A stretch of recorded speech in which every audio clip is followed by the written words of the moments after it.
One of the oftentimes overlooked aspects of Negro Leagues baseball is how great and dominant the pitching was in the Negro Leagues. After all, that position really didn't transition into the major leagues because primarily it was seen as a cerebral position. But check this out. The legendary William Bill Foster, a graduate of Alcorn State University, was one of the most dominant left-handed pitchers in baseball history, the brother of the legendary Andrew Rube Foster. Interestingly enough, his brother Rube didn't want him to play baseball. He wanted him to stay away from the game from a professional perspective. And maybe because it was Rube trying to shelter his brother from the hardships of what a segregated America was like. But then when Rube kept hearing about a guy that was pitching so well, and the guy said his last name was Foster, he said, "That's my brother. Ship him on over here." And he joins Rube and the Chicago American Giants, and the rest is history as Willie Foster would embark on, again, one of the most amazing pitching journeys in baseball history. Both brothers are enshrined in the National Baseball Hall of Fame. And it would be interesting to stack both of them together as the most dominant brother pitching combination in baseball history.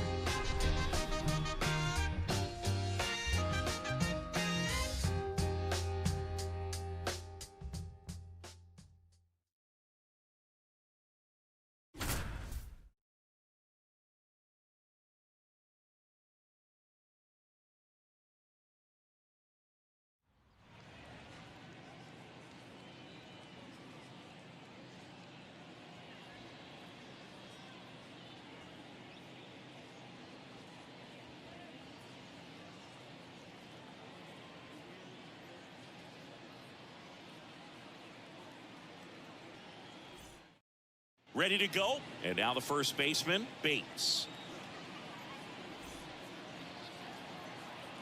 And he deals. In the air, out towards left center. And there's one away. Now the number 2 hitter, Glass.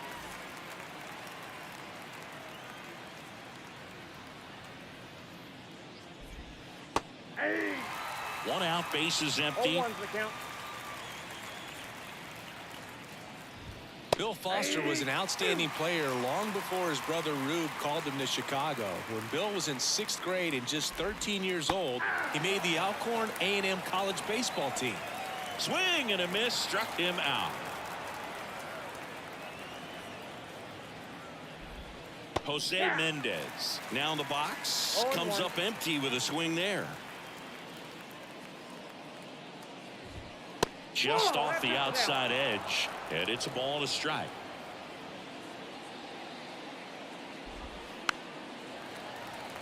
Chris, you mentioned Bill Foster at Alcorn A&M, which later became Alcorn State University. After he was done playing, Bill became dean of students and head baseball coach. Their baseball field today is named for him. And welcome back to the ballpark.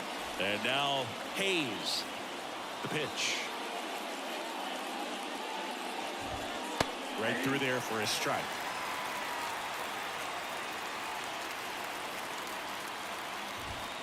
The next offering misses, and the count is 1-1.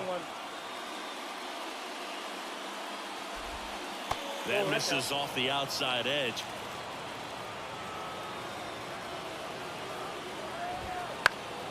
Fought off foul.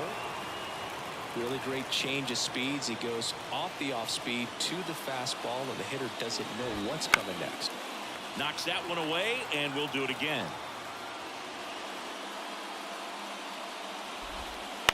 On the ground, Sutton slings to first. Leadoff man retired here in the 2nd. And here is Hughes.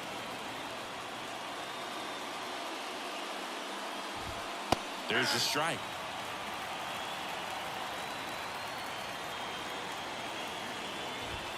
Next offering is in for a strike.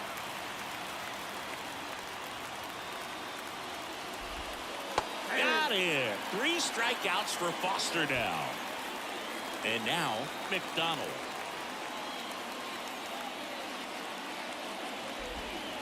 Bounced up the middle.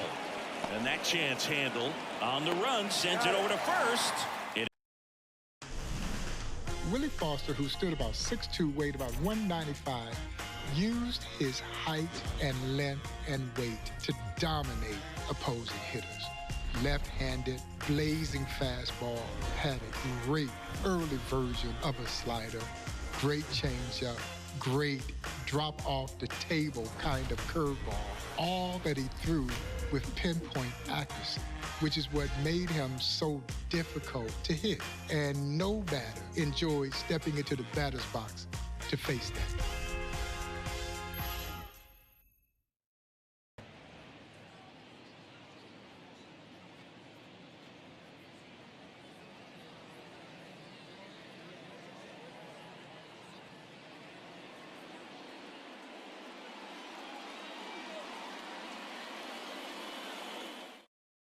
And now the catcher comes up to him.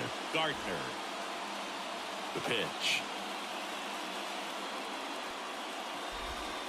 And that's outside. And away we go this afternoon. That one finds the zone. And 1-1. Swing and a miss, and that's strike two. We talk about pitchers painting the zone all the time. Larry Lester, who co-founded the Negro Leagues Museum in Kansas City, said Bill Foster was to baseball what Picasso was to painting. Bell, batting with one down, takes a strike.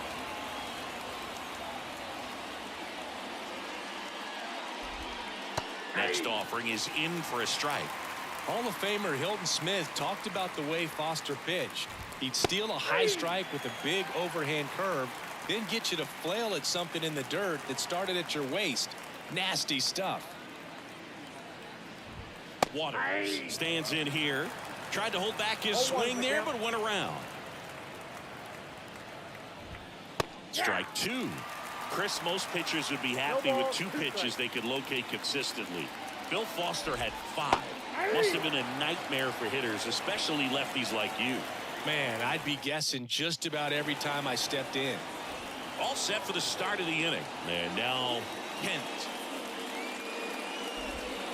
That one finds the corner. Strike one.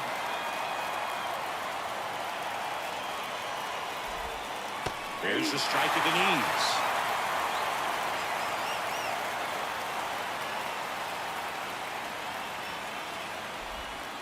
And Foster turns to the curve for the K. Taylor, the next to hit.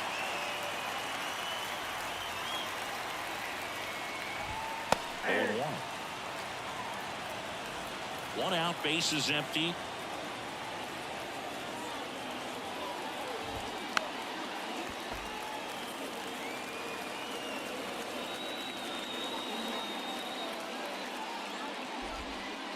Foster with a change of.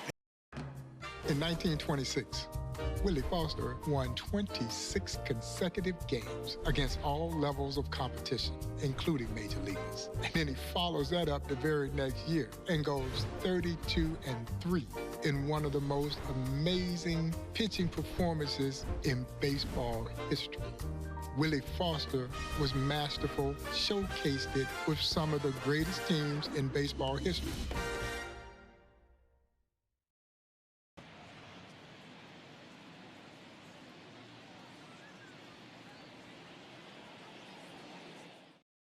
Here's the third baseman, Sawyer.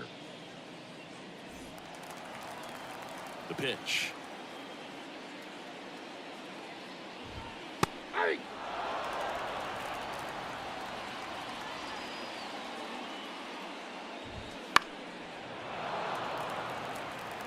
Kicks and deals.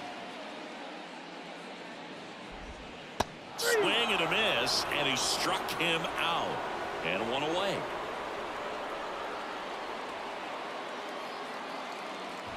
Todd stands in now and watches strike one.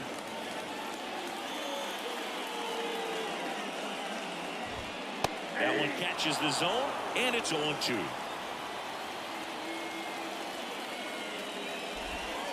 And down on strikes. Nice job by Foster to keep the bases clear ahead of Gehrig and the Bay. Lou Gehrig, the next to hit, takes ball one. Count 1-0.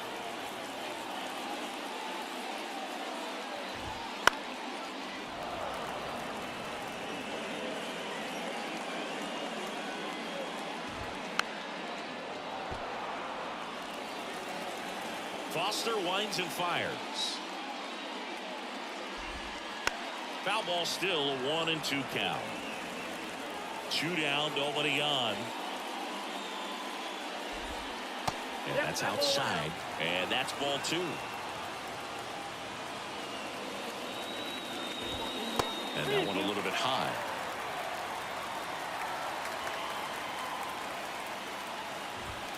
Struck him.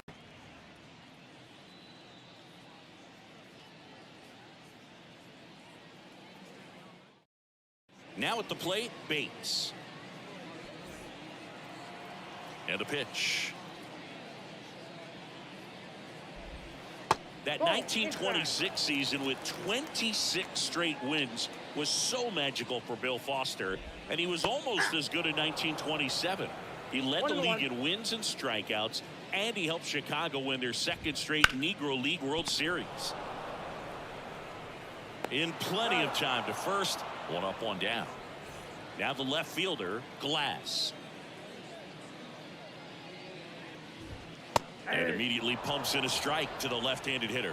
Boog, talking about Foster in 1927, he became what Mudcat Grant called the Black Ace, a black pitcher who won 20 games in a season, and he was just the second to do it in the Negro National League. Just outside, and that is ball 1. Caught him looking for the K. Next to hit, Hayes.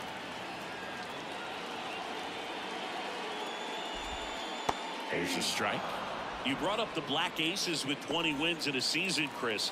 After Doc Gooden won 24 in 1985, it took 20 more years before another player joined the club. That's right, Boog. And now Dontrell Willis, C.C. Sabathia, and David Price are all members. Hacks and misses. It's a strikeout. What a matchup here with Martin Digo stepping in to face Foster. And that one fouled off.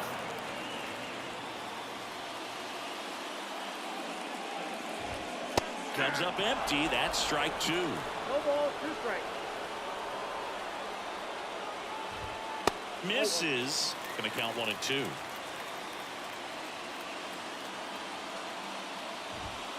And that's outside.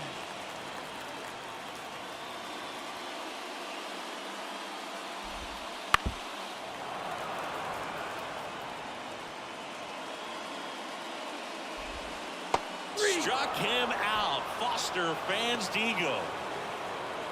And now Hughes. And there's the strike. 1 out, bases empty.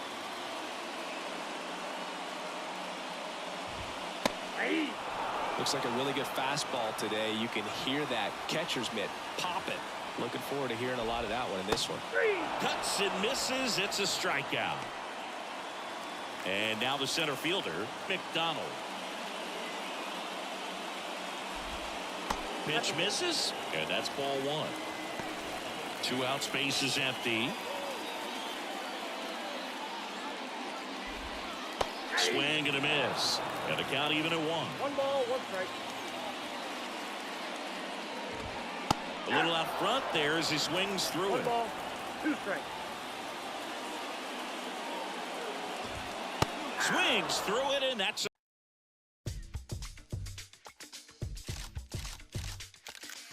In 1931, Willie Foster joined Cumberland Posey's Homestead Greats and made what was already an unbelievable team, arguably the greatest team in baseball history.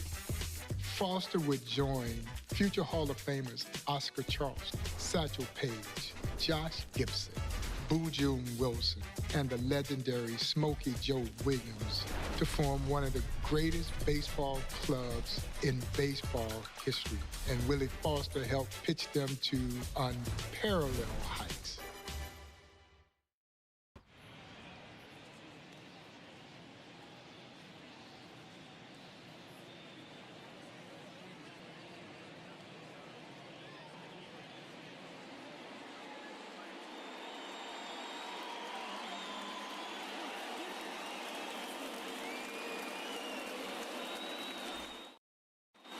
Here's the center fielder, McDonald.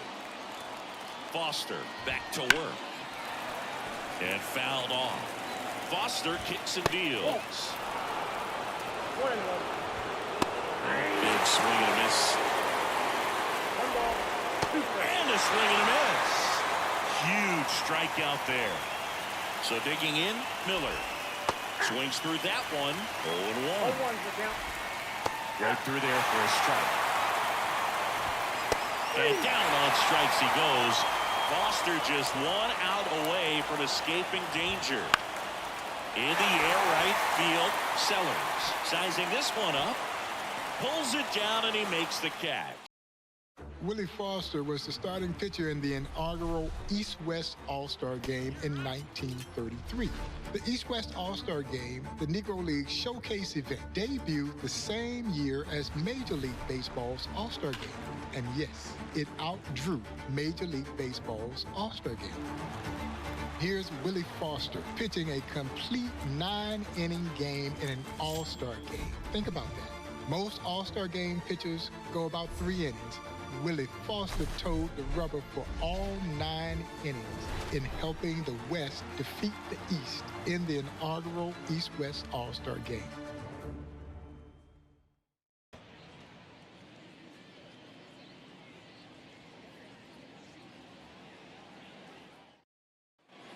And we're back. New inning getting started. And here's the first baseman, Bates.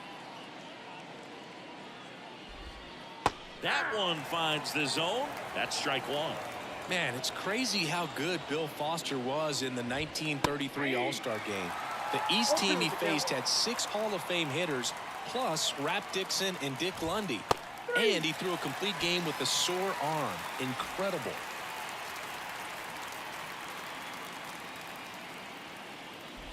Glass in the box now. No balls and a strike. Way out front for strike 2. Those Hall of Famers that Foster faced in 33, Chris, some of the best hitters ever.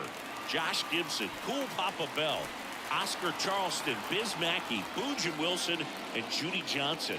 And Foster held them to 5 singles combined. The wind and the pitch.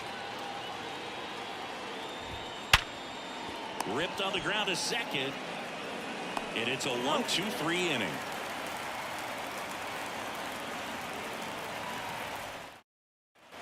Welcome back to Comiskey Park. Josh Gibson stepping in now.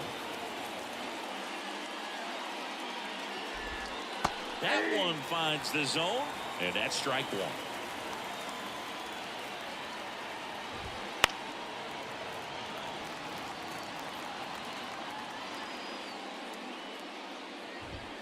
The punch out there. Very impressive work by Foster to get the better of Gibson. McDonald stands in here, takes ball 1 low. Swings through that one for strike 1. I got 1 ball, 1 strike. Fastball for a strike. 1 ball, 2 strikes. Fights that one away, still 1-2.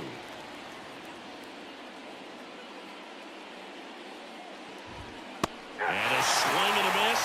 2 gone now. Next to hit, Miller.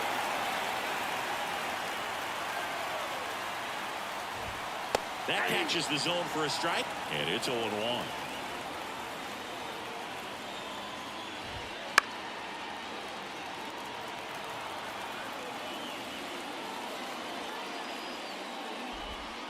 And the pitch is outside, ball 1.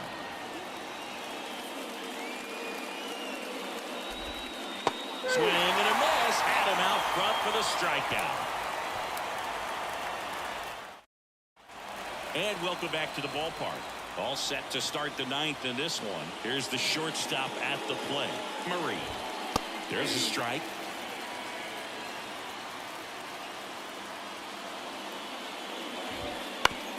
On the ground, right side.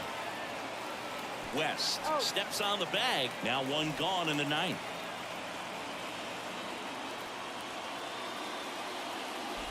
Smith batting with one down, takes a strike. That one's in there. 0-2 now. No balls, 2 strikes. Sets him down looking. And they're down to their last out. So they're making a move for a bat off the bench. Taylor. Pretty surprised they're going with a pitcher off the bench here, Boog. I mean, they must be trying to save what they have left in terms of position players for later or something. Swings through that. Foster is just one strike away. Lifted to left, and that should do it. Ball game. Bill Foster goes.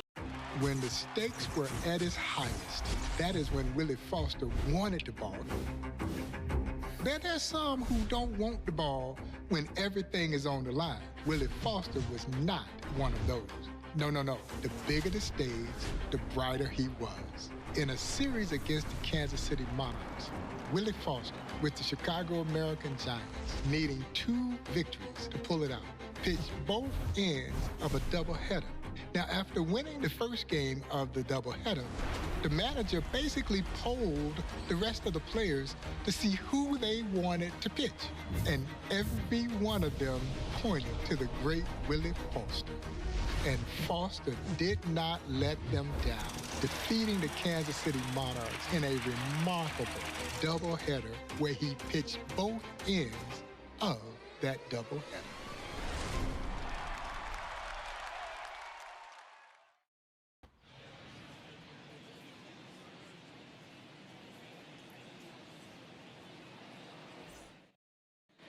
And here is Hayes as the lefty gets to work.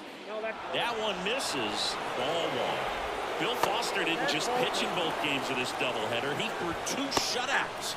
Just unthinkable nowadays. Yeah, old Hoss Radbourn would be proud.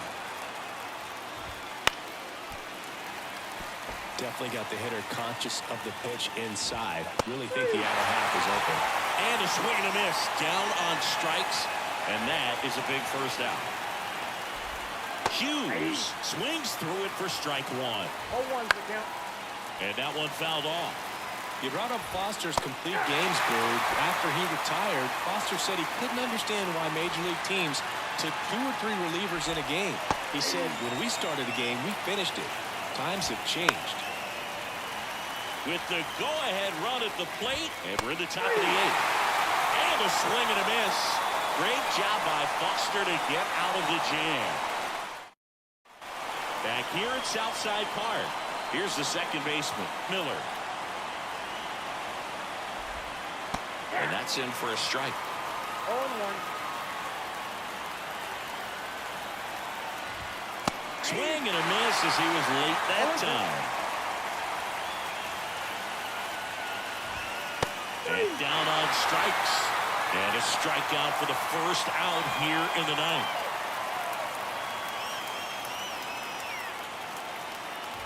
Murray, the next to hit, takes outside. 1 out, bases empty.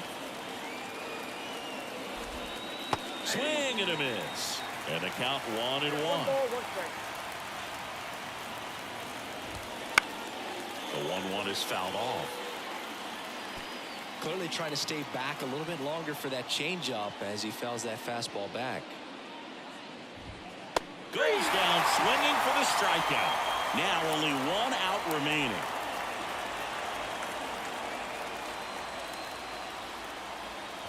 Smith in the box with 2 gone, and takes a look at a called strike. Next offering is in for a strike. Foster is just 1 strike away. Ball game. Bill Foster Foster goes the distance to take game.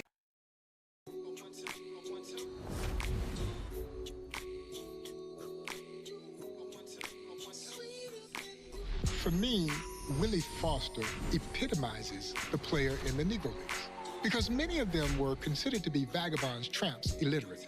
This was certainly not the case, and Willie Foster exemplifies that athlete that called the Negro Leagues home. College educated and a tremendous athlete, tremendous competitor who is at his best when the lights were brightest. Willie Foster joined his brother Andrew Rube Foster in the National Baseball Hall of Fame in 1996. But I would gather that Willie Foster, if he was with us, would say he was equally proud of what he did by becoming Dean of Students at Alcorn and coaching the Alcorn baseball team, passing down what he had learned through his illustrious career in the Negro Leagues.